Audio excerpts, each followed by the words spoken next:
नमस्कार विद्यार्थियों, आज हम प्रेमचंद के उपन्यास गोदान में भारतीय किसानों की वेदना की अभिव्यक्ति विषय पर चर्चा करेंगे। जैसे कि आप सबको विदित है कि गोदान जो है वो किसान जीवन का महाकाव्य कहा जाता है। प्रेमचंद ने अपनी रचनाओं में संपूर्ण भारतवर्ष के किसानों के दुख दर्द का चित्रण नहीं किया है, बल्कि उन्होंने सिर्फ उत्तर भारत में जमींदारी प्रथा के भीतर रहने वाले किसानों का वर्णन किया है। ब्रिटिश भारत में अंग्रेज़ों ने कुछ हिस्सों में रैयतवारी और कुछ हिस्सों में स्तंभवारी भूमि व्यवस्था लागू कर रखी थी। रैयतवारी व्यवस्था में किसान अपनी लगान सीधे अंग्रेज सरकार को दे देता था, जबकि स्तंभवारी व्यवस्था में लगान वसूलने का काम बिचौलिए वर्ग के रूप में जमींदार वसूल करते थे और जमींदार ही अंग्रेज़ों के पास लगान जमा करवाते थे। देशी रियासतों में भूमि कर की व्यवस्था स्थानीय सामंत किया करते थे, जो अपने जागीरदारों एवं अन्य लोगों के माध्यम से लगान वसूल किया करते थे। उन्होंने न तो देसी रियासतों के भीतर रहने वाले किसानों का वर्णन किया है और न ही रैयतवारी व्यवस्था में रहने वाले किसानों को का वर्णन गोदान में किया है। उनकी यदि हम आरंभिक रचनाओं जैसे कि उनका एक उपन्यास है प्रेमाश्रम, उसमें देखें तो उसमें वे रैयतवारी व्यवस्था का समर्थन करते नजर आते हैं। भौगोलिक दृष्टि से भी उन्होंने लखनऊ, फैज़ाबाद, बनारस, कानपुर, गोरखपुर, प्रतापगढ़ के आसपास के किसानों का चित्रण किया है। इसलिए होरी भौगोलिक दृष्टि से संपूर्ण भारत के किसानों का प्रतिनिधि पात्र नहीं है। वह केवल उत्तर भारत की जमींदारी व्यवस्था में रहने वाले किसानों की दुख दर्द को अभिव्यक्त करने वाला पात्र है। उत्तर भारत के जमींदारी व्यवस्था में रहने वाले किसानों का प्रतिनिधित्व होरी करता है। गोदान में प्रेमचंद में ने मोटे तौर पर 3 तरह के किसानों का वर्णन किया है। बेलारी में कुछ ऐसे लोग हैं जिनके पास अपनी जमीन है, वे लगान देते हैं परंतु स्वयं उस पर खेती नहीं करते। वे अपने खेत में खेत मजदूरों से काम करवाते हैं। गोदान के सभी धनी किसान इसी श्रेणी में आते हैं। पंडित दातादीन, झिंगुरी सिंह, पटेश्वरी, ये ऐसे किसान हैं जो गोदान में हैं और ये खेतों में जाकर काम करते हुए दिखाई नहीं देते। प्रेमचंद इन्हें किसान नहीं मानते, इसलिए इस वर्ग के पक्ष में वे कुछ नहीं लिखते हैं। ये लोग जमींदारों या कारिंदों से मिलकर गरीब किसानों के शोषण में केवल सहायक की भूमिका ही निभाते हैं।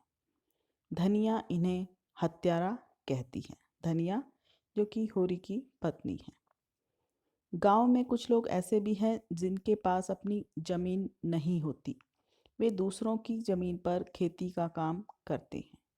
दलित जातियों से संबंधित ऐसे लोग खेत मजदूरों की श्रेणी में आते हैं। प्रेमचंद ने बहुत सहानुभूति से इन पात्रों को उपस्थित किया है। गोदान में हरखू, सिलिया और उसका परिवार इसी श्रेणी में आता है, लेकिन प्रेमचंद इस वर्ग को भी किसान नहीं मानते। प्रेमचंद इस वर्ग में मिल रहे हैं, किसान इस वर्ग में मिल रहे हैं, उनकी जमीन छीनी जा रही है। यानी कि जो किसान अपनी जमीन को खो रहे हैं, वे इस वर्ग में खेत मजदूरों की श्रेणी में आते जा रहे हैं। इसे प्रेमचंद ने अपने उपन्यास में दिखाया है और चिंता भी व्यक्त की है कि किसान अब मजदूर बनते जा रहे हैं, परंतु वे किसान से मजदूर बन जाने में किसान की हेठी समझते हैं, इसलिए इस प्रक्रिया का समर्थन नहीं करते। इस वर्ग की पीड़ाओं का भी वे वर्णन तो करते हैं लेकिन विस्तृत वर्णन नहीं करते। इनके दुख दर्द की ओर इशारा करके वे आगे बढ़ जाते हैं, क्योंकि उनका जो लक्ष्य है इस उपन्यास में वो है किसानों के दुख दर्द की अभिव्यक्ति करना। यानी जिनके पास जमीन है लेकिन वो काम नहीं करते, वो प्रेमचंद की दृष्टि में किसान नहीं हैं। जो खेतों में काम करते हैं लेकिन जिनके पास जमीन नहीं है, वो भी प्रेमचंद की दृष्टि में किसान नहीं हैं। तो प्रेमचंद की दृष्टि में किसान कौन है? प्रेमचंद की दृष्टि में किसान वह है जिसके पास अपनी जमीन है और जिस पर वह स्वयं खेती करता है और वही जमींदार को लगान देता है। होरी के पास 5 बीघा मौरूसी जमीन है। इस वर्ग को प्रेमचंद किसान मानते हैं। प्रेमचंद इसी वर्ग के पक्षधर यानी उनका पक्ष लेने वाले लेखक हैं। ऐसे लोगों के शोषण उत्पीड़न का वे विरोध करते हैं।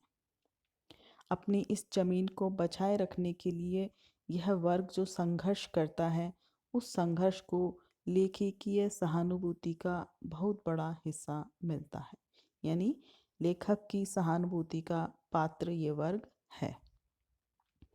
गोदान के अंतिम पृष्ठों में प्रेमचंद ने लिखा, हारे हुए महीप की भांति उसने अपने को इस 3 बीघे के किले में कैद कर लिया था और उसे प्राणों की तरह बचा रहा था।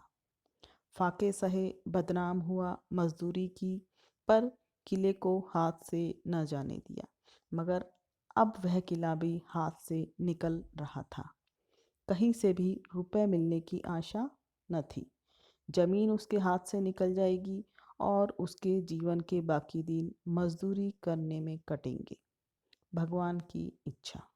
यानी किसान का किला है उसकी जमीन, जो उसके हाथों से फिसलती जा रही है। प्रेमचंद किसान को किसान के रूप में देखना चाहते हैं। इसी वर्ग में रहते हुए इनकी दशा सुधारने की वकालत करते हैं। होरी इसी गरीब छोटी जोत के किसान का प्रतिनिधि पात्र है।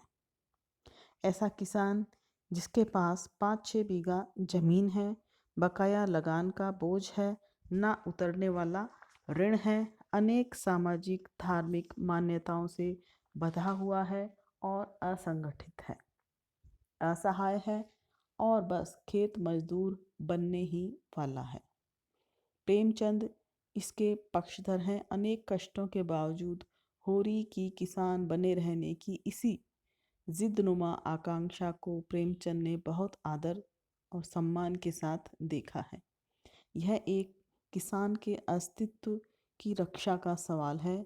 इसी आकांक्षा के लिए होरी छोटी मोटी बेईमानी भी करता है, यहाँ तक कि अंत में अपनी बेटी बेचने को मजबूर हो जाता है।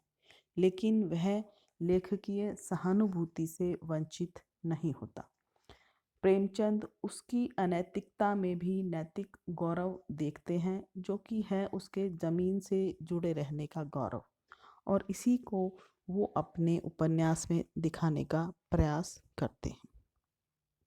इस प्रकार उत्तर भारतीय किसानों की वेदना की अभिव्यक्ति, उनके ज़मीन हाथ से छूटते जाने की अभिव्यक्ति और उनके विभिन्न सामाजिक और धार्मिक संस्कारों में बंधे रहने, उसमें जकड़े रहने और उसमें फंसे रहने की अभिव्यक्ति को लेखक ने बहुत संवेदनशीलता के साथ अपने इस उपन्यास में अभिव्यक्त किया है।